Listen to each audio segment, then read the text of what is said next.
Hey guys, welcome back to another session here in the Panasonic Lumix Lounge at WPPI 2015. I'm here with the Senior Marketing Manager from Panasonic, Darin Pepple. We're going to be talking about what Panasonic is up to with everything. All the dirty secrets? All the dirty you secrets. You know, we're opening kimono, looking behind, under the seat cushions, everything. I want to find out what's going on here. I'll see what I can do. Okay, so let's start off. So, what do you do at Panasonic? What's your role at the company? So I'm the marketing manager for the imaging sector, which includes camcorders and cameras. Yeah. Point and shoots, DSLR, the mirrorless technology. Okay. So yeah, that's what I do. I'm also the guy behind the scenes of Lumix Lounge. The Lumix Lounge. Right. We're kind of technically in the Lumix Lounge. Well, this is very lounge-like. This is very loungy. So you'd be a lounge lizard. Yeah. All right. I want to talk about. I have notes here because I want to make sure I hit everything. You know, you and I were talking off camera a little bit about how the different generations are embracing technology. Like, how does Panasonic see that? You know, are you seeing patterns in the chaos of people in their purchasing? Quite a bit. In fact, you know, when we about 2 years ago, we kind of rebooted the Lumix line, and one of the things that we noted was that we had a lot of fans that were really loving Lumix technology, but we weren't communicating with them. We didn't really have much discussion or anything with them. We relied on primarily hoping they would show up at a store and knowing what we were, but that wasn't happening. Right. So we rebooted the line, and we created a form of photography called hybrid photography, and that came out of the fact that we just owned up to the fact that we're a really good video company. Yeah. Right? Yeah. And so we made that our strength. And in doing so, we started speaking to the people online who were using video with our cameras and who were also taking pictures at the same time. We just said, hey, you know, there's no name for this. Let's call them hybrid photographers. Right, right. And they loved it. Well, so define that for us, though. So people that are like, okay, what's hybrid photography? What does that mean? Well, it's a couple. It's kind of a nebulous word, but in short, if you like to switch between still and video a lot, and that's kind of a hybrid effect. You may want to pull frames out of your video. Yeah. Or simply put, you may like to take that video or those photos, mix them up a little bit. You know, and I think you've shown about cinematography, or not cinematography, it's cinematograph. Cinematograph with Flixel. Yeah, with Flixel. Slideshows with ProShow Web. Video and audio and mixing it all up. That's what today's generation really wants. We want that not just a static image, not just a straight video, but something in between, hybrid. Yeah, and that's a hard thing for photographers to kind of accept. You know, we're used to taking pictures, stills. That's where the magic happens, right? Right. But we have to realize that there is another generation, what they call them the millennials, another generation that grew up with technology. They're comfortable with this stuff. Right. And they want that from professional photographers. Yeah. And if we don't give them those services, how are we going to succeed as a business? You got to grow and adapt to the market. Right? Yeah. So you know, I always had a question. So Panasonic is a gigantic company, right? And you guys are multinational. You've got a product line I can't even get my brain around. I mean, you guys make everything from, you know, audio players to cameras to televisions, massage chairs. I like those. Yeah, I like those too. In the Lumix Lounge outside. But I'm always curious as to where the imaging line fits in terms of importance to the overall company strategy. Right. Because we know photography is obviously one of the biggest markets, but how does Panasonic see it, especially considering how broad your product line is? Yeah. Well, the interesting thing about the digital camera is that it pulls together so many components that are being manufactured for other technologies. Yeah. You know, the video camera business that we have in our broadcast division relays to this. Even the video processing that's in our TVs, you name it. All these parts kind of come together. Yeah. And you know, even the optics that were being created for DVD players. Oh. You know, we had to make an optical lens for these things, right? It's a laser disc. So you have a lens works already. So, so you just bring all that stuff together. Yeah. Wow. Okay. So, all right. At the end of this, I want to talk about the line a little bit and where things are going. But I'm looking at, so we're at WPPI, obviously. So there's a bunch of wedding photographers, portrait photographers, etc. here. And one of the cameras that people are excited about is the Panasonic GH4. Yeah. The Lumix GH4 here, which shoots 4K. It's a magical camera. A lot of people, you know, I have one. You know, and my question is, considering that line, you know, you talk about these guys, these bigger cameras. Is there a path of ascension to go from the GH4? Do you see that? Okay, you get the GH4, and then you know, when you hit the wall with the GH4, you move into this guy. When you hit the wall with this guy, you get the big guy, you know. Or is this camera, does this represent state-of-the-art, and this is everything that a photographer could need? So how do you see that? Yeah, the GH4 fills a pretty wide hole in photography. It does a lot of things, and you can Frankenstein just about anything onto it. I've seen some people do some amazing things with it's like, lens where's the camera in there? Right? Yeah. In fact, we have one in the booth here. We have set up as a broadcast camera, so you could literally put it in a broadcast environment. Yeah. They strap them onto helicopters, all kinds of things. But when you want to go from an interchangeable lens camera to, say, the next step, which would be a bit like, for example, this camcorder, it's a semi-professional version.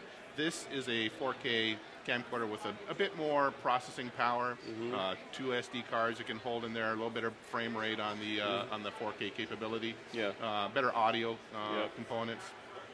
So it really depends on what you're going to be doing. Now, if you're run and gun, and you're used to a camcorder environment, this is the go. And this thing is extremely light. Yeah. I mean, there's really nothing to it.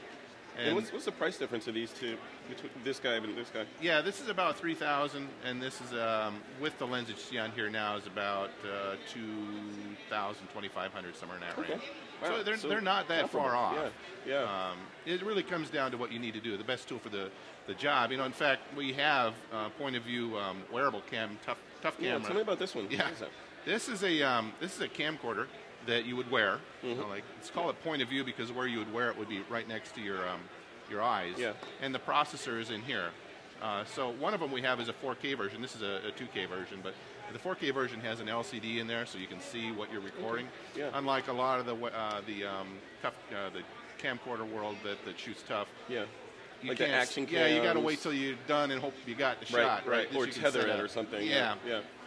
So we do this in a 2K, this is an A100, and then we have an A500 that's a 4K, and we are going to continue down this path in the future. Really? So now you have, you know, the point of view, you have sort of a run and gun type interchangeable lens system, and you can step up to a more professional, almost broadcast level of 4K. So it's not necessarily a logical or a you're not like, okay, this is entry level, and then when you grow up, you can get this. It's more of get the right tool for the right job. It has to be the right tool for the right job. And I think you're going to see very shortly from us, one of our luminaries about a week and a half ago shot a short film for us. Oh, nice. And used all three of these. Oh, really? Yeah, so we're going to show you just how to put them all together. Good. And where the limitations are and what you can do with it. I think you'll be pretty impressed with what he did.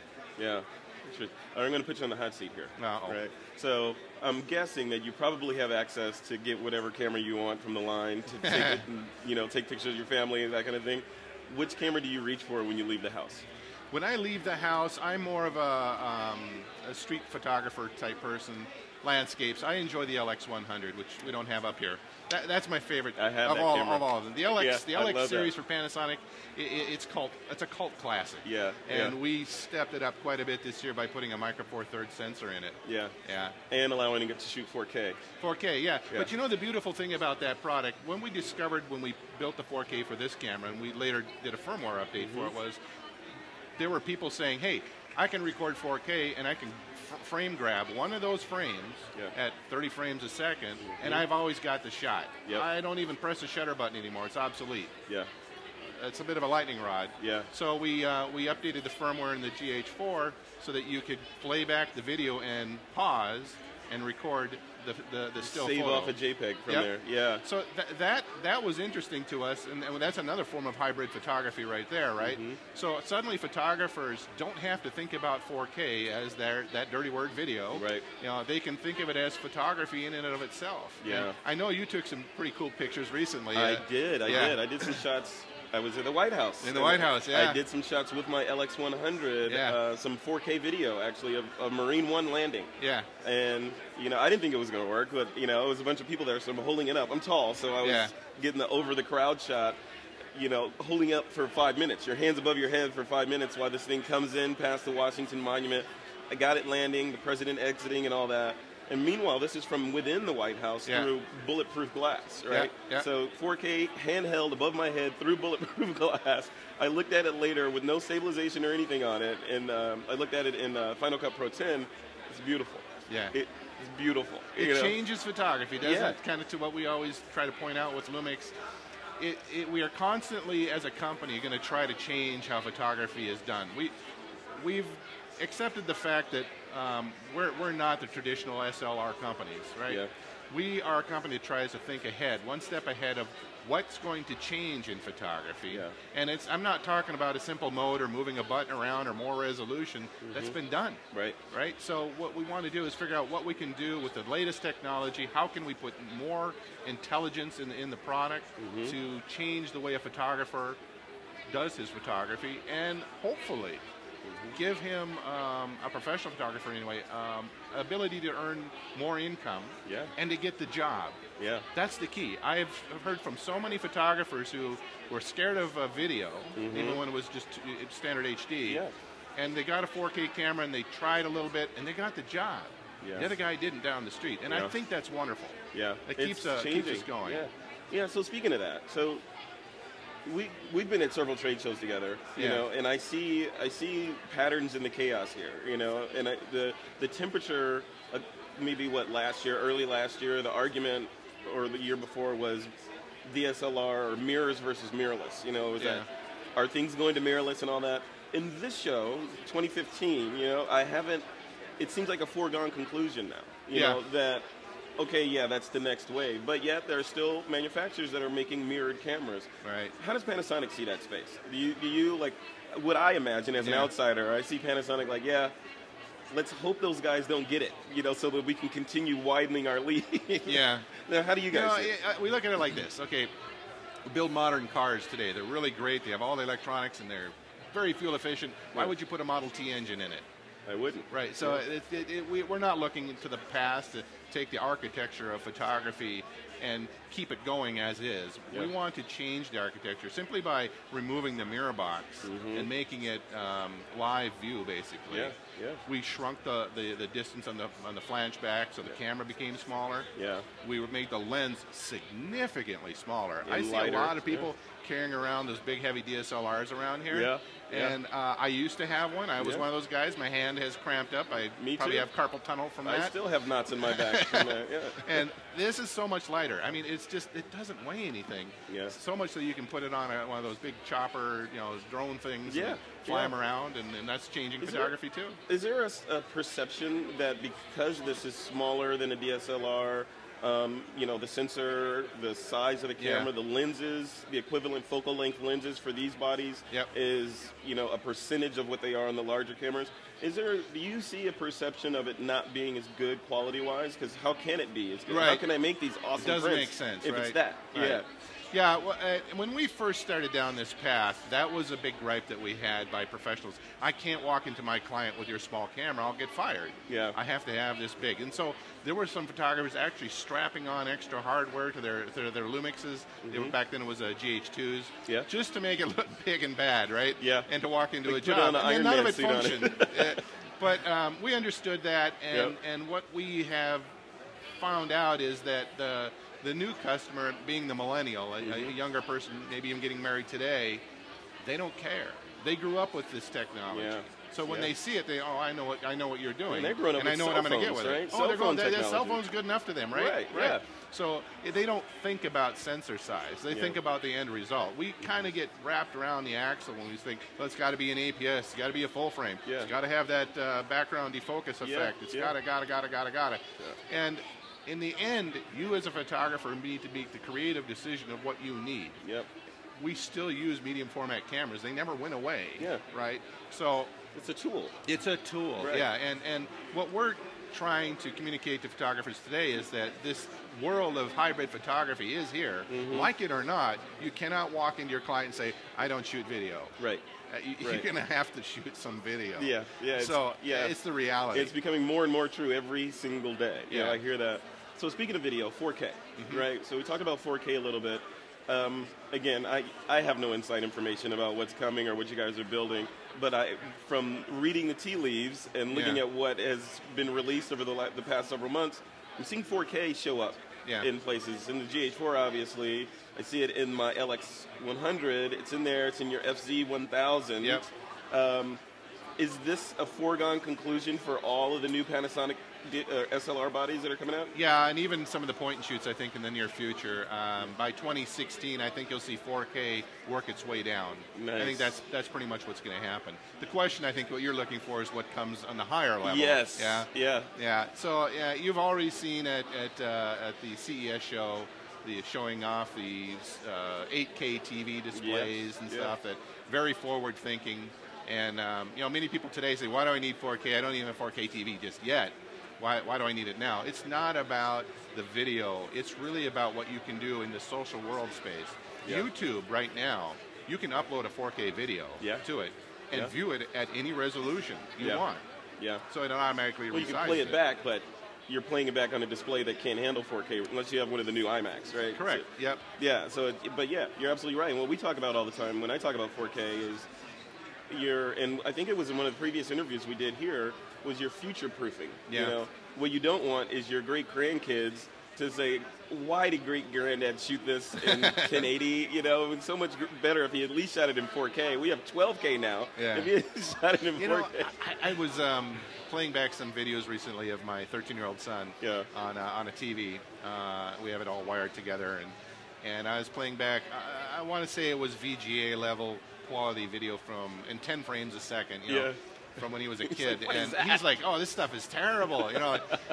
And back then, I thought, "Well, this stuff is pretty cool." Yeah, I kind of wish I had HD back then, right? You know, but when HD came out, it was really on those high-level cameras, those very expensive ones. But it worked its way down. Yeah. So it's another reason I say don't be afraid for future-proofing yourself. Yeah. It's something you need to think about. Well, you hinted. I'm not going to put you on the hot seat and press you on what's coming. You know, I know how you tech companies are. But when you mention 8K, when I hear that, I hear 4K, and I see some of the prints that Suzette Allen is making from a 4K frame grab. Yep. When you think 8K. Yep. I mean, does that change? That changes photography again, right? Because now, if 4K is on the border of, okay, that's great, you know, it looks good, but I'm not going to be zooming in too much and all that, and I can print it 30 by 40 if I wanted to, but not bigger. You go to 8K, then all restrictions feel like most of them at least, fall away. Is that what you guys are hoping for? Yeah, the resolution will come. Yeah. You know, 8 megapixels is 90% of what we do anyway, right? Yeah. So at 30 frames per second, and you can play it back, and you can get that one shot. In your case, for example, if the president had walked in the room, I ask people all the time, the president of the United States is going to walk through the room, wave, say hi to everybody, and walk out the other door. Yeah. You've got 3 seconds. Your boss, or you just want for your own purpose, video and stills. Which button are you going to push? Roll video. Roll video. Push the 4K video and just enjoy it, right? Yeah. And then come back to it and pull those frames out later. Yeah. That's what I encourage people, how to think about it. Don't worry that it is video. Maybe you'll throw that video away because you didn't want it. You just wanted the still. Right. Same thing for the next generation of 6, 8, 10, whatever it's going to be, resolution K video. It'll just be that much better. I think one of the things we need to start working with is how to light these scenes. New types of lighting technologies, how to frame up a scene for motion versus still, be thinking like that. And that's where the creative juices that places like WPPI here, that's where you see people starting to use this creativity and doing some wonderful things that we hadn't even thought about. That's that hybrid effect. So cool. All right. Well, I'm going to leave it at that. All right. What's next? You know, where should people go to keep tabs on what's happening? So, join our culture. Join the conversation. We created a website called LumixLounge.com, and on there is all of our social media that we're following. We're talking with our customers. We're listening. We're following that social media because they're telling us what they want. So, hashtag Lumix Lounge is a way to find it, whether you're in Instagram, Twitter, Facebook, you name it, we're everywhere. Nice. And if new stories are constantly being published on Lumix Lounge by many of our partners, by our photographers, other editorial companies, they're putting stories on our website for us. They're giving us to say, hey, tell this to your fans, and we're happy to do it. So there's always new stuff being posted there. You guys are plugged into social media and with your ear to the to the wind there. It is the world of the future. Very good. Thank you, sir. Pleasure chatting with you. You're welcome. All right, guys, that's it for this session in the Lumix Lounge. You heard it from the man himself, 8K sometime in the future. We'll be looking for that. My name is Frederick Van Johnson. We'll see you in the next video.